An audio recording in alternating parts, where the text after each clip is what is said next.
Yes, indeed. It is called Lothric, where the transitory lands of the Lords of Cinder converge.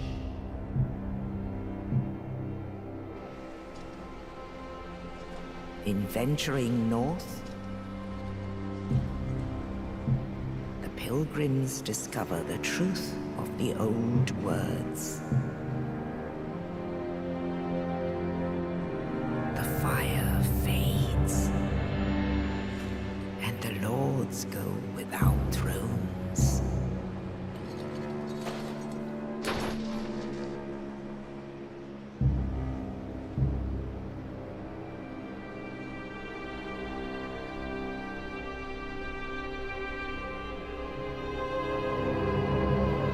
When the link of fire is threatened, the bell tolls, unearthing the old lords of Cinder from their graves.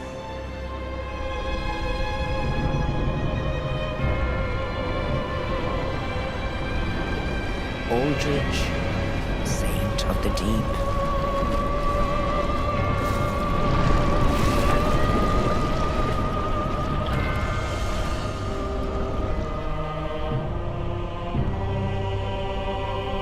Farron's Undead Legion, the Abyss Watchers.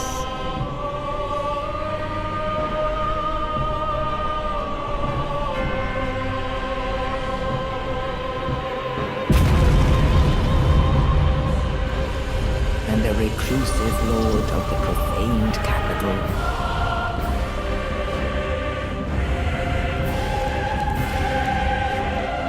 Yom the Giant.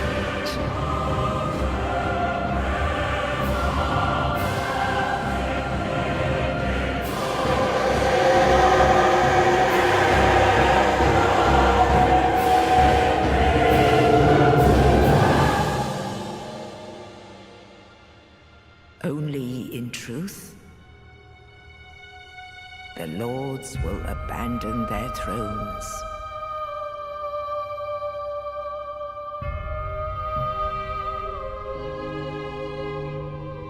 And the unkindled will rise.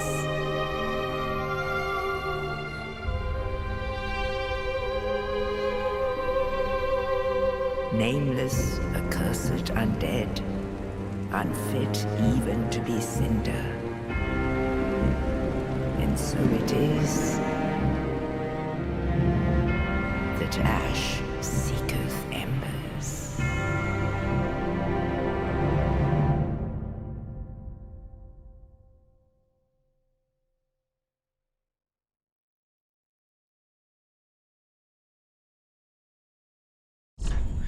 Greetings everybody, people call me Iggy, and this is Dark Souls 3. Now just forgive me if I just hop right into it, but in case you're new to this series, there's a few things I have to say about character creation. First off, the starting class doesn't really matter all that much in the long run. It only affects the starting stats and starting equipment. If you start as, say, a sorcerer, you can still put a lot of points into strength and just wield really big swords later on if that's what you want. I'm gonna start as a cleric, mainly because I don't usually play faith builds, but I wanna try them out occasionally too. I suppose if you want a comparatively easy start, you should probably pick the knight or the warrior, because those are fairly powerful. The knight especially is probably the most efficient starting class if you wanna get into min-maxing, but despite there being a lot of numbers you wanna get higher, this isn't a numbers game, so let's not do that. The Burial Gift is just a freebie the game hands you. A little bit extra, so to speak. I'm gonna pick the Fire Gem, because that lets me make a fire weapon if need be. The Young White Brancher is a bit special though, it has a property that other Young White Branches you can find doesn't have, but I'll bring that up once it comes up. The rest of the options here are strictly cosmetic, I trust that you can figure those out on your own. The face priest that I'm using, the Katarina Merrymaker, in the previous games was a black person, here is orange, then what's up with that? I'll probably have to tone that down a bit. I'm not gonna show you how I fiddle around with the sliders here because that would be boring, so let's just skip right ahead to the finished character. Going for a bit of a younger Morgan Freeman with a weird beard here. And I will pick a German name as usual for my LPs. Unlike my other Souls LPs though, I play a male character. There's a difference depending on the gender you pick, but it's nothing gameplay related, don't worry. But I'll explain that once it gets relevant. Just know that if you want to play a man or woman, doesn't matter. You cannot lock yourself out of anything that way.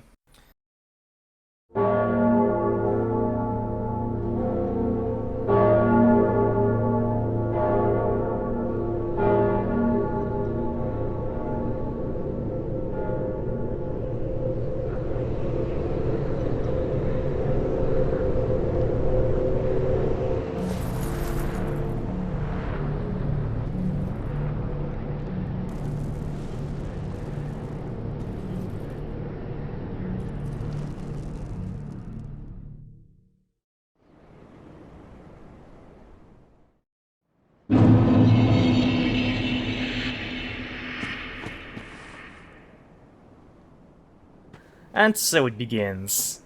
Now, even if you have not played any of the Souls games yet, or haven't even seen any of them, you will probably have heard that they're really hard. That's mainly because Bandai Namco's marketing department just really overemphasizes the difficulty. The thing is, and this is kind of important to say, that the difficulty is not the sole point of the game. Sure, it's challenging, but it's a very fair type of challenge. And thing is that the difficulty, as I like to say, is just a mere byproduct of the atmosphere that the game tries to convey. Essentially, you're just one guy. You're one relatively weak, relatively normal guy, and you're struggling against something that's just way, way bigger than you are. And we're in this pre-apocalyptic world, where the people who were supposed to save it just refused to do so. So now we have to come here. We, some random dude that died once, coming back to life. So what you saw me do there just now, aside from screwing up a parry several times, was that I picked up the Ashen Estus Flask. But first about normal Estus Flasks, they are the orange bottle you can see in the bottom left of the screen. I already used one, so I have 2 now, but our total currently is 3. And every time we rest at a bonfire, it gets replenished back to 3. Bonfires are checkpoints, by the way, of sorts. So these normal Estus Flasks, they restore our health. The blue ones, which are the Ashen Estus Flasks, they instead restore our focus, but they go by the same rules as normal Estus Flasks, only we only have 1 right now. And here is a successful parry. I am bad at parrying. Despite having played every Souls game, I still have not got it down. Anyway, about focus, the blue bar in the top left. Every time we cast a spell, miracle, whatever, we use focus. Every time we use a special weapon skill, we use focus. Now, with that out of the way, let's explore for a bit. The other path looked like progress, so let's go here first. Even though it tells us to turn back. But you know what? I'm a tough boy. I played a Souls game before. I played all of them, in fact. I can handle what's ahead. And truth is, I actually can. But if you're new to the series, you will probably want to listen to that warning. And just turn around. Go someplace else. You can always come back here later, once you're more confident in your abilities or leveled up a bit or both. And the thing is that the reward you get for this is not immediately useful either. So don't worry too much about it if you have trouble with them. If you've played a Souls game before though, you should be able to handle them. This guy's not too tough for a seasoned veteran. Essentially, the easiest way is to just get behind him. He can sometimes whip with his tail, but he'll rarely do it. If you stay slightly to the side behind him, he'll just not do anything. But he can do a couple of things that can throw you off. Like that attack just now has an AoE. Don't worry too much about it, it's not too far. You can also roll around, which is quite funny, but if it catches you, it's quite deadly. So try not to let that hit you. Every Souls game just likes to put a tough challenge fairly early on into the game. Like here, it's this big crystal lizard dude, the crystal salamander, I'm just gonna call them. In Dark Souls 1, it's their graveyard with a ton of really powerful skeletons. In Dark Souls 2, it's the ogre in the intro area. And in Demon Souls, it's the Red Eye Knight that you can find in the first area. On Bloodborne, it's a big guy with the axe, I think. Well, that might be debatable. I'd say yes, though. But it just goes to show that skill goes a long way, because first-time players are not supposed to beat him. But if you've played through the game before, or played a game like it before, then just like me right here, you can defeat even this pretty powerful opponent early on. The Titanite scale that we got is an upgrade material. We'll sometimes be able to make weapons from the souls we get from bosses. And Titanite scales are actually used to upgrade those types of weapons.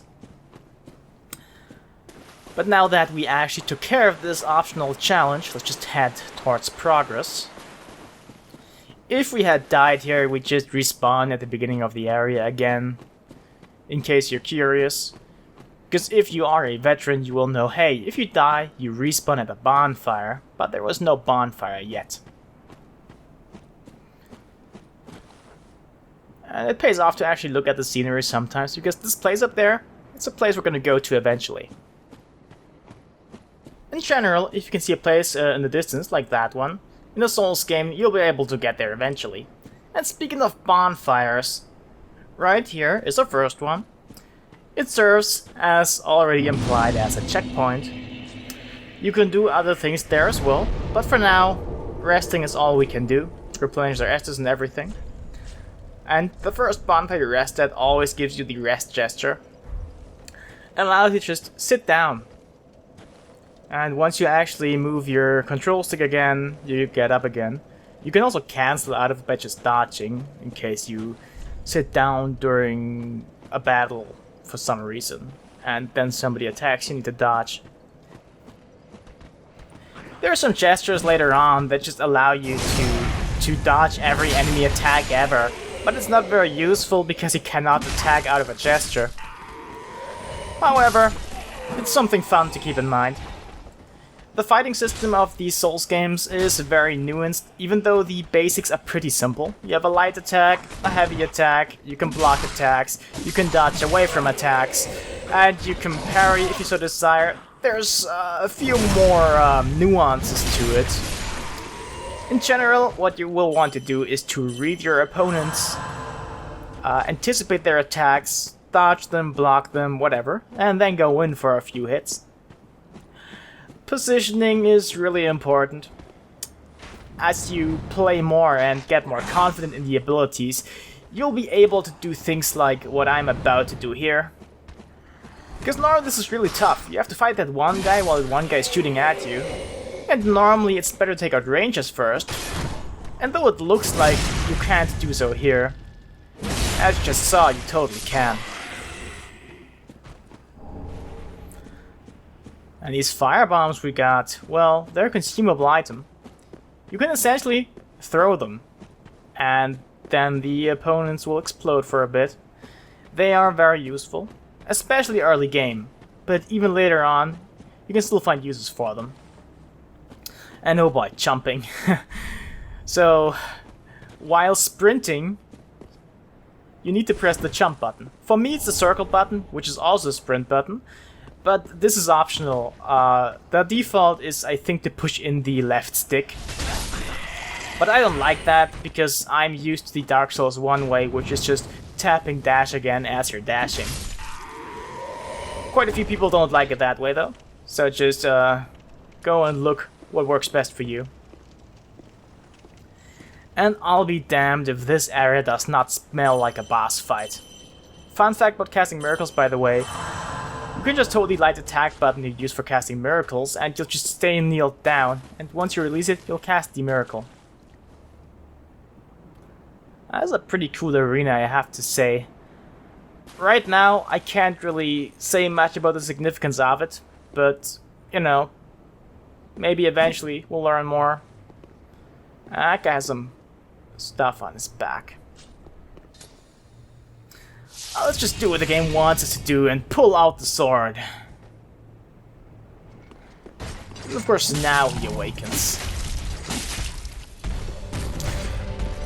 Now, sometimes the first time you fight a boss, you'll get a few free hits that way, because they will just have a wake-up animation or something of that regard, and you can just attack them a few times without them doing anything about it.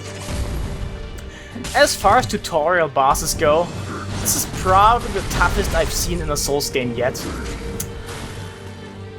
Though there's not really that big of a sample size, because Dark Souls 2 does not have a tutorial boss. However, the first boss that expects you to fight is much easier than that guy. This guy might actually kill you a few times before you manage to beat him, though he follows in the tradition of Dark Souls 2 bosses of big guys with armor and... well, never mind that. It's almost like they heard all the complaints about the samey boss designs in Dark Souls 2 and just did that. This actually makes the fight easier, as far as I'm concerned. As long as you stay behind him, he cannot counter anything that you do. His most dangerous attack is just jumping up and dropping back down, but if you just see him jump, just go away. And I almost don't want to kill him because he barely got to show anything that he does, but he doesn't really do much. He can hit you and he can jump up. And if you stay behind him again, he has no way to counter that, so do that. You can also use fire bombs if you have trouble, because he's weak to fire. As far as the lore goes, we can only assume, based on our knowledge from the previous games, that he somehow had some Abyss stuff going on. But we might learn more about that later. For now, let's just take a rest and reflect on what we just saw. And we'll be back next time with some more Dark Souls 3. So, see ya then.